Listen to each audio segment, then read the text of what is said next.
Madam Chair, it has already been stated that the Honorable Director of NBI has already assigned personnel to watch 24 hours. Mr. Madriaga in Camp Bagondiwa. In fact, the jail superintendent has already stated that Madriaga has been transferred to a solitary cell so that there'll be no other people there that will endanger his life. And so, Madam Chair, with the presumption, Madam Chair, of regularity of functions and that our witnesses will be fully protected, there's no need for this motion. Secondly, Madam Chair, Ramil Madriaga is a polluted source. He is facing kidnapping with murder charges. In 2021, one member of the anti-kidnapping gang was killed.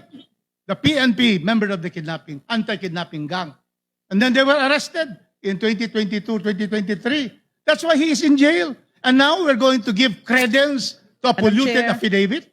Point Madam of Chair, order. no, There Madam is a Chair. point of order, Let us clarify, Honorable we're trying to Rodriguez. protect somebody who is a polluted source. In fact, in Madam the cases Chair. of the Honorable Supreme Court. Rodriguez, there's a point of order. Thank you, Madam Chair. Let's hear the point